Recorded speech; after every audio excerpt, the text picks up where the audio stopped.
welcome to Fleet Europe. Today, my guest is Alberto Pasa. He is the Director, Global Indirect Category Management at Xylem, and Xylem is the well-known global water technology company.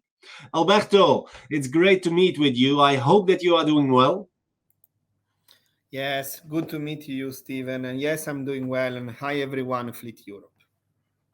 Well, Alberto, last year in November, you were elected the European Fleet Procurement Manager of the Year. I would like to know, what has this award brought to your company, to your program, in terms of benefits, in terms of recognition?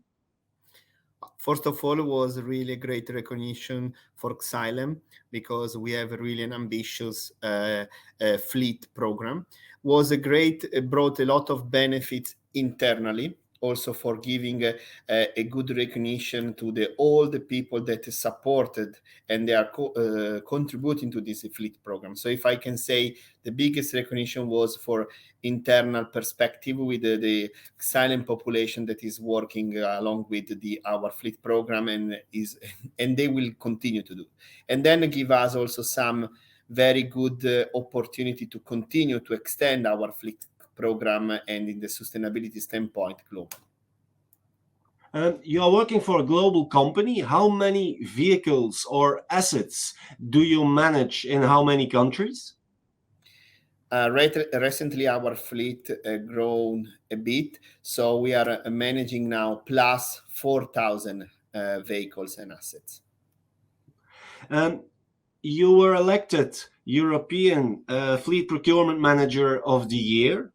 Where does excellent fleet procurement start and where does it end? That is a very good question, and actually, I think that the one of the most important is to have a real goal. To set up a fleet program, you need to have a goal. You need to give a target that you want to achieve and set up all the steps for getting there. Goal in our case were obviously in terms of a procurement perspective, in terms of savings related to obviously net savings and sustainability savings in related CO2 emission.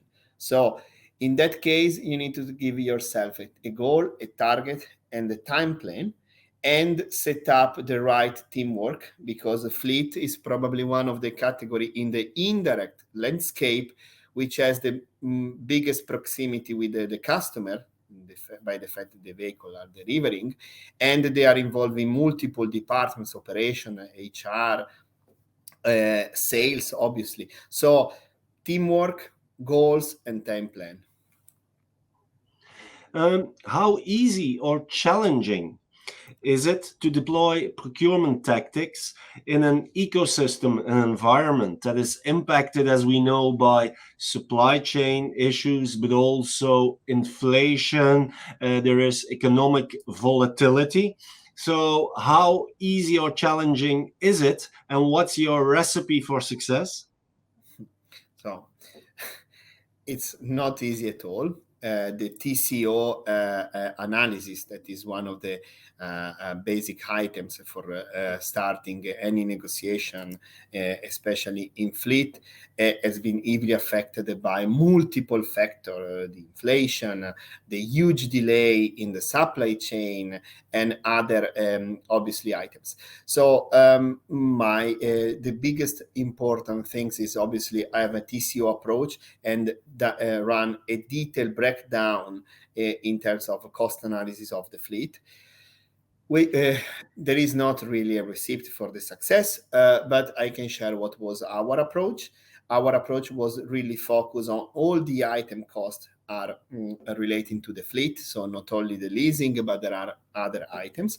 Working very close to our suppliers in order to try to get the best condition possible. Supplier consolidation is an important item, and then of course, we needed to work a lot on the internal policies that support and mitigate the change in the market. Our company has in Europe the diesel and petrol ban that give us also a space of attention related to the hybrid plug-in and electric vehicles. So obviously we are working in that direction.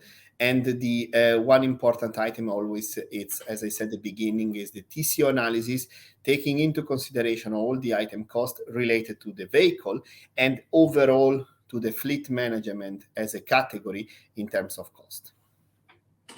And with your experience, what would be your recommendation to fleet and mobility suppliers to serve you and other procurement leaders even better?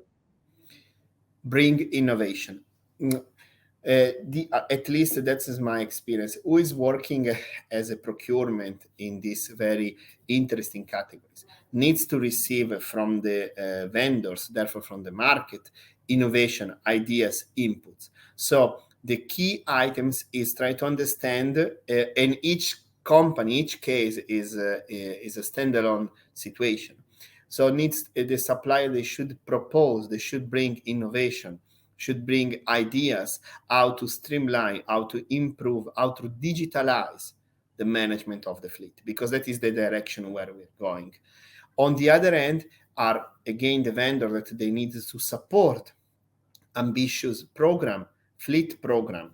And therefore I see a strong cooperation different from other categories in the landscape. So innovation and streamline and work on the cooperation, because who is working as a procurement needs to bring inside on the company ideas, and those ideas should come from the vendors. Okay. What's next for the fleet program of Xylem? What's next on the agenda? Right. We have our program. It's really ambitious. Obviously, we are implementing and extending the fleet electrification. Now, our biggest focus is in the United States and Canada, where we have a very large fleet.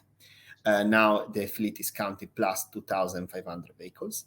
And it's very challenging, but we are really motivated. And thanks to the results we have achieved in Europe, we are thinking to be able to achieve the same there. That is one. And then we are working on the e-mobility approach. Definitely the life of Xylem population, as for everyone, is changing. The smart working, the different also approach overall to the transportation. So we are trying to understand what's next, and there is a team is working kind of intensively on it, and that will be the second part of our plan. So first, extend the fleet electrifications and working on the e-mobility piece. Thank you very much, Alberto. It was great talking to you, and I hope to meet with you and your team, of course, at the Fleet Europe Days on the 22nd and the 23rd of November in Lisbon. Thank you very much. Thank you too, Stephen.